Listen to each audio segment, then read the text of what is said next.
Hello, ninth class. How are you? This is the second video of our chapter second of science, which is matter around us pure? कि हमारे चारों तरफ का जो matter है वो प्योर है या नहीं है। इन सभी चीजों के बारे में जो हमारी फर्स्ट वीडियो थी उस वीडियो के अंदर हमने डिस्कस किया है। फर्स्ट वीडियो में आपको रिकॉल करवाता हूँ फटाफट। उस फर्स्ट वीडियो में हमने सबसे पहली चीज तो प्योर सब्सटेंसेस के बारे में पढ़ा था। प्योर सब्सटेंसेस या इम्प्योर सब्सटेंसेस कौन से होते हैं?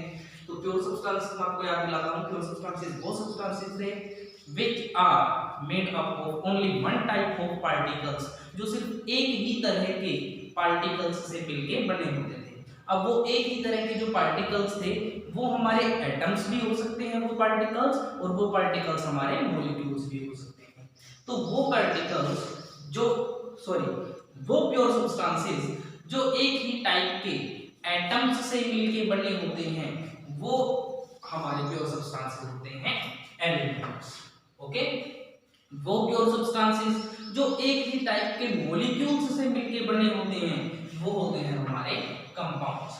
एलिमेंट का एग्जांपल मैंने आपको बताया था कि जैसे ऑक्सीजन है, नाइट्रोजन है, कार्बन है, ये सारे के सारे हमारे क्या हैं? एलिमेंट्स हैं। ओके, और कंपाउंड के एग्जांपल मैंने आपको बताया था जैसे H2O, या फिर उसके अलावा और बहुत सारे एग्जांपल हैं जैसे NaCl, जो सोडियम क्लोराइड कॉमन सॉल्ट जो हम सब कंज्यूम करते हैं हमारे खाने में, वो क्या है? वो भी एक प्योर सब्सटेंस है। ऐसे ही और बहुत सारे हैं। HCl हाइड्रोक्लोरिक एसिड जो आपका है वो भी एक प्योर सब्सटेंस है। उसके बाद हम लोगों ने डिस्कस किया था मिक्सचर के बारे में। मिक्सचर क्या चीज होती है? देखिए, ये हमारा जो मिक्सचर है ये कंपाउंड की तरह ही है। कंपाउंड क्या है? वो भी एक मिक्सचर है, पर दोनों में डिफरेंशिएट कैसे किया था हमने डिफरेंशिएट किया था कि जो मिक्सचर की जो कंपोजिशन है वो वेरी करती रहती है, वो फिक्स कंपोजिशन नहीं है। और जो कंपाउंड की जो कंपोजिशन है वो हमेशा क्या रहेगी? फिक्स कंपोजिशन रहेगी। एक फिक्स रेशियो के अंदर जो उसके कॉन्स्टिट्यूएंट है वो आपस में मिक्स किए जाएंगे। ओके, और भी बहुत सारी चीजें इनके अंदर डिफरेंशिएट की थी हमने, जैसे इसको कंपाउंड को कोई भी फिजिकल जो सेपरेशन टेक्निक्स हैं उनके द्वारा हम क्या कर सकते हैं? उसको अलग नहीं कर सकते, उसके जो कॉन्स्टिट्यूएंट हैं उनको मिक्सचर के अंदर जितने भी थे उनको हम लोग कर सकते हैं। तो अभी के लिए हमने सिर्फ इतना ही पढ़ा है। आज हमारी ये जो सेकंड वीडियो है इसके अंदर हम आगे मिक्सचर के बारे में ही पढ़ेंगे। तो हम स्टार्ट करते हैं। हमारा जो मिक्सचर है, देखिए जो मिक्सचर है वो भी दो तरीके के होते हैं। सबसे पहला होमोजेनियस और सेकंड हमारा है हेट्रोजेनियस।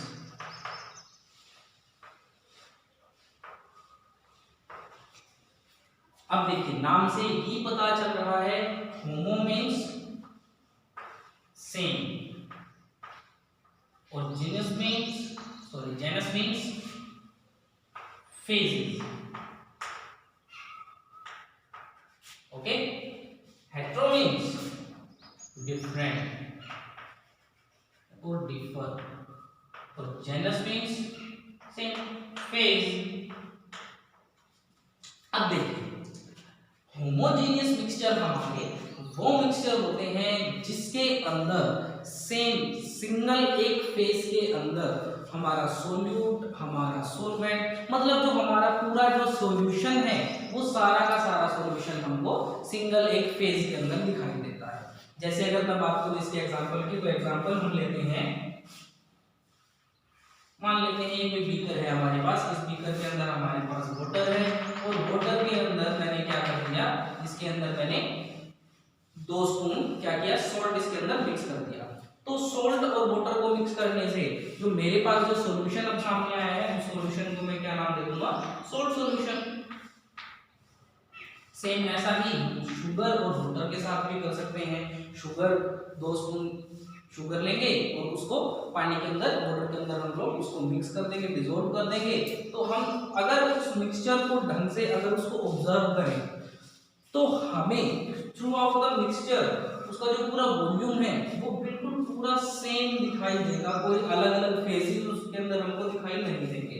तो वो हमारा क्या होगा? Homogeneous mixture. होमोजेनियस मिक्सचर को आप दूसरे तरीके से कैसे पहचान सकते हैं?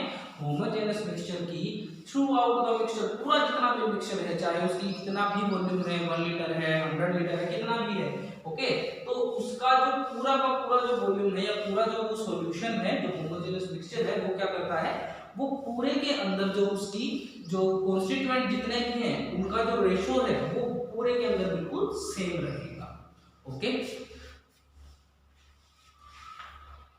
अब बात आती है हेट्रोजीनियस की। हेट्रोजीनियस के अंदर देखिए डिफरेंट फेजेस हैं, मतलब दो या दो से ज्यादा फेजेस हमको दिखाई देंगे। तो इसके अंदर जो हम एग्जांपल लेते हैं वो एग्जांपल हम लेते हैं वाटर, ये रहा हमारा वाटर, और इसके अंदर अगर मैं सैंड ऐड कर दूं, सैंड प्लस वाटर, अगर इन दोनों चीजों को मैं ऐड कर रहा हूं तो आपको पता है सबसे पहली बात तो सैंड क्या है, वाटर के अंदर डिसॉल्व ही नहीं होती, और उसके बावजूद एक बार अगर वो हम उसको स्टिक कर दें बहुत अच्छे तरीके से, लेकिन थोड़ी देर बाद क्या देखेंगे कि जितना भी सैंड था वो सारा का सारा कहाँ गया, यहाँ बॉटम में आ गया। तो हमारे पास दो अलग अलग इसके फेजेस हो जाएंगे, एक तो नीचे जो जहाँ पे ये सैंड जो आ गया है, और एक ऊपर जहाँ पे ये वाटर है। तो ये अच्छे तरीके से मिक्स नहीं हुआ है, जो पूरा का पूरा जो हमारा सॉल्यूशन था या जो मिक्सचर था, सॉरी सॉल्यूशन नहीं बोलेंगे इसको, पूरा का पूरा जो मिक्सचर था वो हमारा क्या है, उसके अंदर अलग अलग फेजेस हैं, दो अलग अलग फेजेस देखने को मिल रहे हैं, और वो दोनों अलग अलग फेजेस क्या कर रहे हैं, एक दूसरे को डिफरेंशिएट करने में मदद कर रहे हैं, ओके। तो ये हमारा हो गया हेट्रोजीनियस मिक्सचर। अब बात आती है होमोजेनियस मिक्सचर की। तो होमोजेनियस मिक्सचर को हम लोग बोल सकते हैं सॉल्यूशन, और ट्रू सॉल्यूशन, दोनों में से कुछ भी उसको बोला जा सकता है, ठीक है। अब सॉल्यूशन क्या चीज है उसके बारे में अगर हम बात करें तो सॉल्यूशन हमारा क्या होता है, सबसे पहली चीज तो सॉल्यूशन भी एक मिक्सचर है, होमोजेनियस मिक्सचर है, ओके। तो सॉल्यूशन हमारा जो होमोजेनियस मिक्सचर है, अब सॉल्यूशन के कंपोनेंट्स क्या क्या होते हैं, देखिए दो कंपोनेंट होते हैं, बहुत इजी है। एक चीज तो हमारा हो गया सोलवेंट, और दूसरा हमारा होता है सोल्यूट, ओके। तो ये जो सोलवेंट है हमारा, ये क्या करता है, अब मैंने एग्जांपल के लिया था वाटर प्लस सॉल्ट, तो वाटर ज्यादा अमाउंट में था और सॉल्ट कम अमाउंट में था, और या फिर अगर शुगर और वाटर का मैं एग्जांपल लेता हूं तो वाटर फिर भी ज्यादा अमाउंट में है और शुगर कम अमाउंट में है। तो सबसे पहली चीज कि मिक्सचर अगर सॉल्यूशन हमें बनाना है तो एक चीज को दूसरी चीज के अंदर मिक्स करना पड़ेगा। अब सुनो ना, ध्यान से सुनना, कि जिस चीज को मिक्स कर रहे हैं, सॉल्ट को मिक्स कर रहे हैं, शुगर को मिक्स कर रहे हैं, तो जिस चीज को मिक्स कर रहे हैं वो चीज तो हो गया हमारा सोल्यूट, और जिस चीज में मिक्स कर रहे हैं, भाई मिल्क के अंदर मिक्स कर रहे हैं या वाटर के अंदर मिक्स कर रहे हैं, तो वो चीज जो ज्यादा प्रोपोर्शन है जिसका, वो हो गया हमारा सॉल्वेंट, ओके। क्लियर है, इन दोनों चीजों को मिक्स करेंगे तो हमारा जो सॉल्यूशन है वो हमारे सामने आ जाएगा। अब ये तो बात थी होमोजेनियस की। अगर हेट्रोजेनियस की मैं बात करता हूं तो हेट्रोजेनियस के दो पार्ट हो जाएंगे। कैसे, एक पार्ट तो इसका होगा सस्पेंशन, और सेकंड इज कोलोइड। अब ये होते क्या है इनके बारे में भी डिस्कस करेंगे हम, सस्पेंशन, कोलोइड और सॉल्यूशन, तीनों चीजों के बारे में, इनकी जो प्रॉपर्टीज हैं उसके बारे में डिस्कस करेंगे। तो स्टार्ट करते हैं हम लोग अपना सॉल्यूशन से।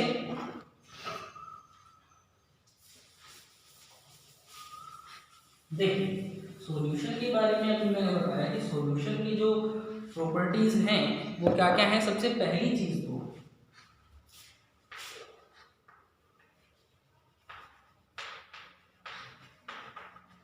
सॉल्यूशन की जो कंपोजिशन है वो throughout the whole solution वो सेम रहेगी, वेरी नहीं करती। तो same composition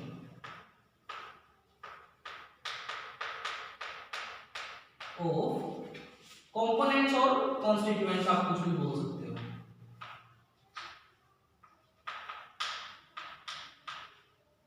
okay. Second thing is इसके जो पार्टिकल्स हैं, अगर उन पार्टिकल्स की हम बात करें या सोल्यूट पार्टिकल्स की अगर इसकी बात करें, तो उसके पार्टिकल्स का जो साइज है वो होता है less than 1 nanometre, means 10⁻⁹ metre, बहुत छोटा साइज होता है। तो इतना छोटा साइज होने की वजह से हम इनको नेक्ड आई से नहीं देख सकते, तो हम क्या लिखेंगे, can't be seen with naked eyes। Okay, अब देखिए, क्योंकि पार्टिकल्स का साइज बहुत छोटा है, तो एक चीज हम अभी आगे पढ़ेंगे, टिंडल इफेक्ट होता है, उसके बारे में पढ़ेंगे। उस इफेक्ट के अंदर क्या होता है कि जो बीम ऑफ लाइट है उसको किसी भी सॉल्यूशन के जो पार्टिकल्स हैं, सॉरी सॉल्यूशन नहीं बोलेंगे, किसी भी चीज के, मिक्सचर के, किसी सॉल्यूशन के, कोलॉइड के, सस्पेंशन के, जिस भी चीज के पार्टिकल्स है, उस बीम ऑफ लाइट को उस मीडियम के अंदर जो पार्टिकल्स हैं वो स्कैटर करते हैं। तो उस स्कैटरिंग की वजह से क्या होता है, उस बीम ऑफ लाइट का जो पाथ है वो विजिबल होता है। देखिए मैं आपको एग्जांपल बताता हूँ, अगर कोई बिल्कुल क्लोज्ड एक डार्क रूम है और उस रूम के अंदर कहीं से एक फाइन लाइट बीम आ रही है अंदर, बहुत पतली सी, जैसे लेजर लाइट होती है वैसी, तो हम लोग क्या कर सकते हैं, जो एटमॉस्फेयर, जो वहाँ पे एयर, जो हवा जो है, उस हवा के अंदर हम लोग जो डस्ट पार्टिकल्स हैं उन डस्ट पार्टिकल्स को देख सकते हैं। वो डस्ट पार्टिकल्स क्या कर रहे हैं, लाइट बीम आती है, उन डस्ट पार्टिकल के ऊपर टकराएगी और वहां से स्कैटर होती हुई आगे की ओर बढ़ेगी, अपनी स्ट्रेट लाइन को फॉलो करेगी। तो उसकी वजह से हमें जो लाइट बीम है उसका पाथ विजिबल हो जाता है। तो इसके पार्टिकल्स क्योंकि बहुत छोटे होते हैं, तो ये जो लाइट बीम है उसको स्कैटर नहीं कर पाते और उसका पाथ हमको नहीं दिखता। तो they do not scatter a beam of light। Okay, अब अगर बात करें हम लोग सस्पेंशन या कोलॉइड के बारे में, इधर ही कर लेते हैं इनको डिफरेंशिएट हम लोग, कंपैरिजन साथ में एक साथ हो जाएगा, तो समझ में भी ज़्यादा इजीली आ जाएगा, याद करना भी इजी रहेगा। तो सॉल्यूशन ही हमारा था, तो यहाँ हम सस्पेंशन स्टार्ट कर देते हैं। ओके, अब सस्पेंशन में क्या है हमारे पास, देखिए सस्पेंशन में हमारे पास सबसे पहली चीज तो जो कॉम्पोजिशन जो होगी, क्योंकि हेट्रोजेनस मिक्सचर है ये, तो इसकी जो कॉम्पोजिशन होगी थ्रू आउट द मिक्सचर वो सेम नहीं होगी। तो different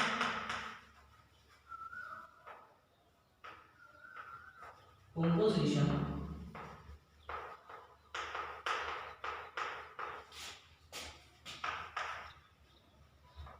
throughout the whole mixture। Okay, क्योंकि मिक्सचर का पार्ट है तो डायरेक्ट मिक्सचर ही लिख देते हैं। अब देखिए, क्योंकि अलग है इसकी कॉम्पोजिशन पूरे में, तो क्या करते हैं, जो इसके जो कोलॉइड, सॉरी इसके जो पार्टिकल्स हैं, वो पार्टिकल्स इनका साइज थोड़ा बड़ा होता है। अब वो उसका साइज बड़ा होता है, तो उस बड़े साइज की वजह से हम क्या कर सकते हैं, उनको नेकेड आईज से हम लोग देख सकते हैं।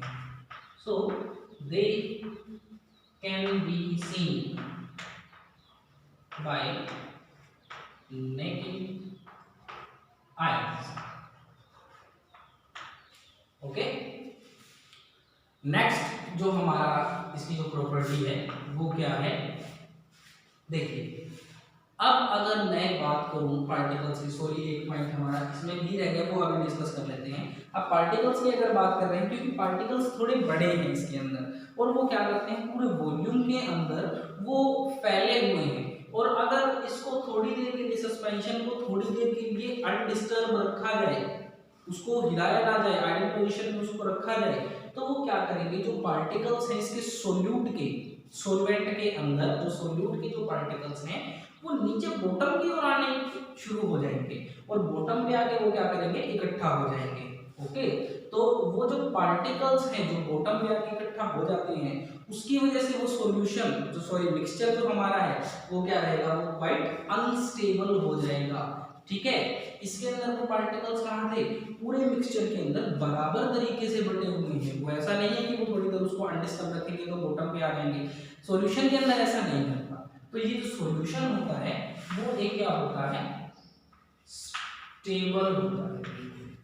ओके, ये हमारा क्या होता है, ये अनस्टेबल होता है। Okay, clear. अब हम बात करें हमारे नेक्स्ट या लास्ट हमारा जो कोलॉइड है जो हमारे पास। अब देखिए कोलॉइड क्या है, कोलॉइड के अंदर भी थोड़ी बहुत सस्पेंशन वाली प्रॉपर्टीज भी हैं, थोड़ी सी सॉल्यूशन वाली प्रॉपर्टी भी है। सॉल्यूशन वाली क्या प्रॉपर्टी है, सबसे पहली बात तो कि जो उसके जो पार्टिकल्स हैं जो बॉटम में नहीं बैठते क्योंकि वो बिल्कुल स्टेबल हैं वो, तो सेम यही प्रॉपर्टी हमारे कोलॉइड की भी है। दूसरी बात, उसके पार्टिकल्स का साइज बहुत छोटा है, वो बीम ऑफ लाइट को स्कैटर करते हैं फिर भी। ओके, इतना छोटा है कि इंडिविजुअल अगर पार्टिकल की बात करें तो उसको नेकेड आई से हम लोग नहीं देख पाएंगे, लेकिन कोई अगर माइक्रोस्कोप के अंदर अगर हम उसको ऑब्जर्व कर रहे हैं तो बड़ी आसानी से हम लोग उन पार्टिकल्स को देख सकते हैं। ओके, तो जो इसके पार्टिकल्स हैं अगर इंडिविजुअली की बात करें,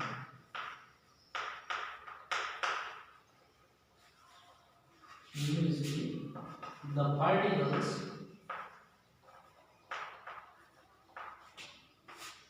of a colloid